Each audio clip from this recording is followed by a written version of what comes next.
Après avoir expliqué ce qui regarde le mariage considéré comme l'union naturelle entre un homme et une femme, il faut l'étudier maintenant comme un sacrement et montrer que sous ce rapport il est beaucoup plus excellent et qu'il tend à une fin beaucoup plus élevée. Le but du mariage en tant qu'union naturelle, c'est donc, comme nous l'avons dit précédemment dans la précédente vidéo, c'est la propagation de la race humaine. Dieu l'avait ainsi voulu dès le commencement, lorsqu'il dit « Multipliez-vous ». Mais ensuite, le mariage a été élevé à la dignité de sacrement, afin qu'il en sortît un peuple engendré et formé pour le culte et la religion du vrai Dieu et de Jésus-Christ, notre Sauveur. Aussi, cette union sainte de l'homme et de la femme est-elle donnée par notre Seigneur Jésus-Christ lui-même comme le signe visible de cette union si étroite qu'il existe entre lui et son Église et de l'immense charité qu'il a pour nous. C'est ainsi qu'il a symbolisé la divinité d'un si grand mystère. Et en effet, ce choix était de toute convenance, puisque de tous les liens qui enchaînent les hommes entre eux et qui les rapprochent les uns des autres, il n'en est pas de plus étroit que le mariage. L'époux et l'épouse sont attachés l'un à l'autre par la charité et la bonté la plus grande.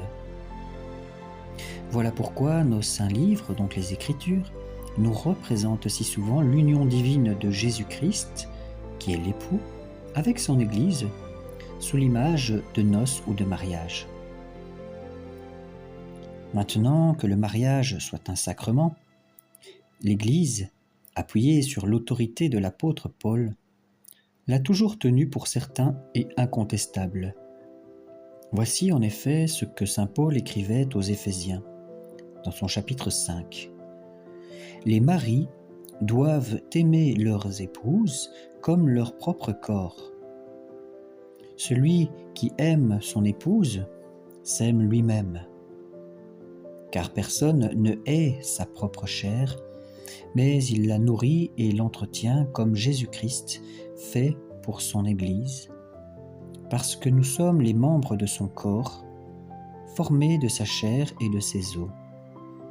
C'est pourquoi l'homme quittera son père et sa mère, et il s'attachera à son épouse, et ils seront deux dans une même chair. Ce mystère est grand, ou la traduction de mystère c'est aussi ce sacrement est grand, je dis en Jésus-Christ et dans l'Église. Donc le mystère que l'Église, que sont les croyants qui sont vus comme l'épouse, ils sont vus aussi comme le corps de Christ, corps mondial de Christ, et Christ qui est l'époux, c'est la tête du corps, c'est la tête de son corps, qu'est l'Église. Donc nous faisons entièrement partie de Jésus-Christ comme ils ne feront qu'une seule chair. Je ferme la parenthèse.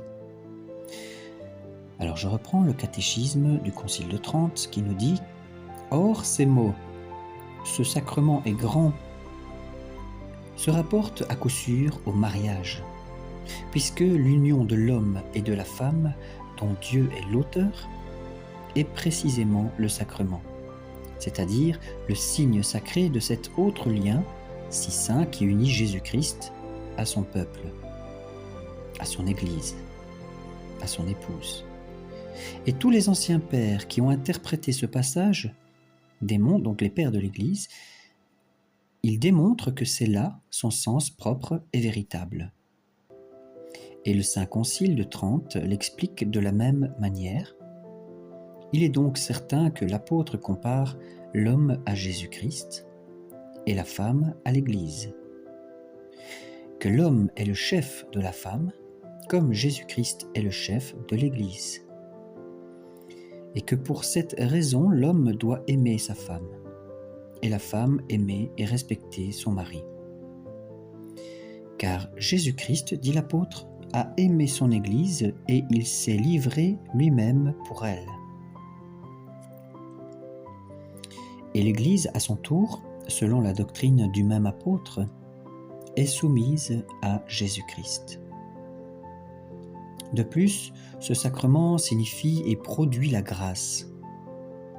Deux propriétés qui constituent, à proprement parler, l'essence même du sacrement. C'est ce que nous enseignent ces paroles du Concile de Trente. Dans la session 24, Jésus-Christ lui-même, auteur et instituteur des sacrements, nous a mérité par sa passion la grâce propre à perfectionner l'amour naturel des époux, à affermir l'union indissoluble qui existe entre eux et à les sanctifier, donc les mettre à part. Fin de citation. Il faut donc enseigner que l'effet de la grâce produite par ce sacrement, c'est de fixer et d'arrêter dans les douceurs d'un bonheur tranquille la tendresse mutuelle et l'amour réciproque des deux époux, de maintenir leur cœur et de le préserver de toute affection déréglée, afin qu'en toute chose, dit encore la lettre aux Hébreux cette fois-ci, afin qu'en toute chose le mariage soit honoré de tous et le foyer toujours digne, ou selon une autre traduction, que le foyer ou le lit conjugal soit toujours exempt de souillure. Alors, il est facile maintenant de juger combien le mariage chrétien l'emporte sur ces unions qui se faisaient soit avant, soit après la loi de Moïse. Sans doute, les païens, les autres peuples, étaient convaincus qu'il y avait quelque chose de divin dans le mariage.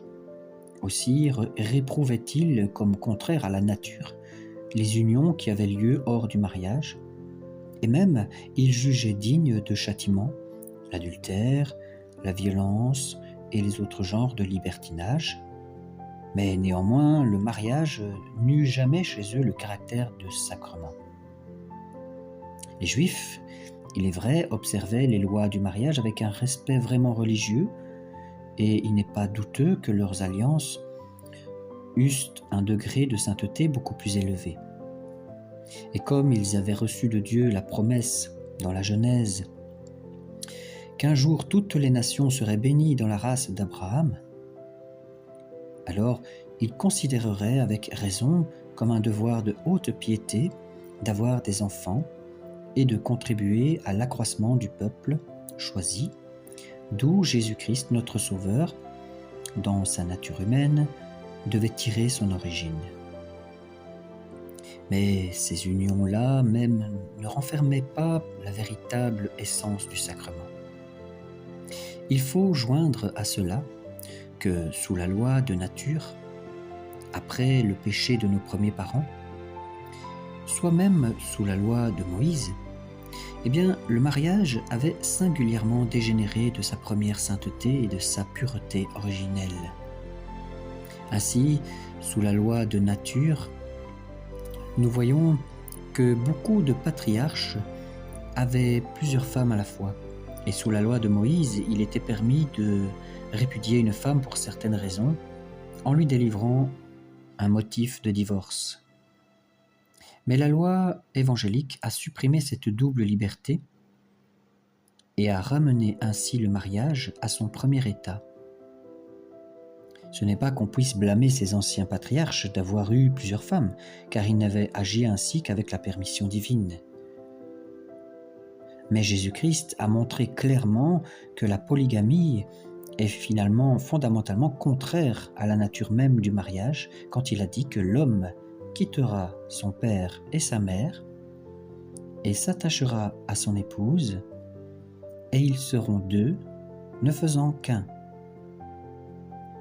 Ainsi, il ajoute, « Ils ne sont plus deux, mais un seul, ou une seule chair. » Ces paroles de Jésus lui-même font voir évidemment que Dieu a institué le mariage pour en faire l'union de deux personnes et non pas trois.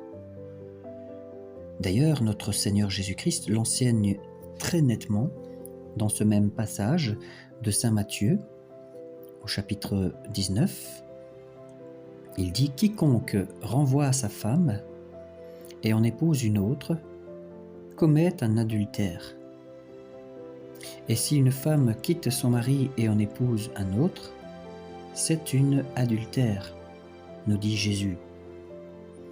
Car s'il était permis à l'homme d'avoir plusieurs femmes, on ne voit pas pour quelle raison il serait moins adultère en épousant une autre femme avec celle qu'il aurait déjà que s'il en prenait une seconde après l'avoir renvoyée la première.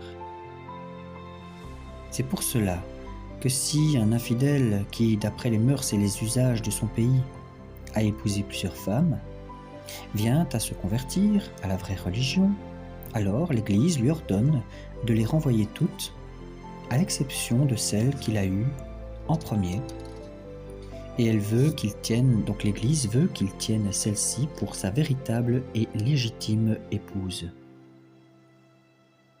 Le même témoignage de notre Seigneur Jésus-Christ prouve également qu'aucun divorce ne saurait rompre le lien du mariage. Car si le divorce affranchissait la femme de la loi qui l'attache à son mari, elle pourrait, néanmoins sans adultère, se marier à un autre. Or, notre Seigneur dit positivement que, encore dans l'évangile de Matthieu, quiconque renvoie sa femme et en prend une autre commet un adultère. Eh bien donc, il est évident que la mort seule peut briser le lien du mariage. C'est ce que l'apôtre vient confirmer quand il dit, encore dans son chapitre 7 aux Corinthiens, « La femme est liée à la loi tant que son mari est vivant.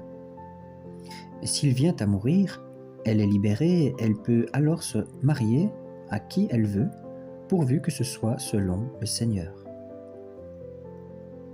Et encore, quant à ceux qui sont mariés, j'ordonne non pas moi, mais le Seigneur, que l'épouse ne se sépare pas de son mari. Si elle en est séparée, il faut qu'elle reste sans mari ou qu'elle se réconcilie avec le premier. L'apôtre laisse donc à la femme qui a quitté son mari pour une cause légitime cette alternative, soit de vivre comme n'étant pas mariée, ou de se réconcilier avec lui. On dit pour une cause légitime, car la Sainte Église ne permet pas à l'homme et à la femme de se séparer les uns les autres sans les plus graves motifs.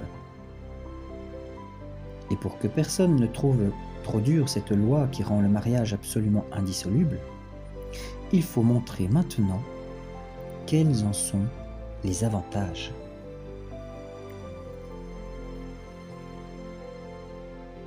Nous verrons donc cela dans la prochaine vidéo. Je vous invite à mettre des commentaires, n'hésitez pas à poser des questions. Voilà, donc abonnez-vous, partagez pour la gloire de Dieu et le salut du monde, au nom du Père, du Fils et du Saint-Esprit.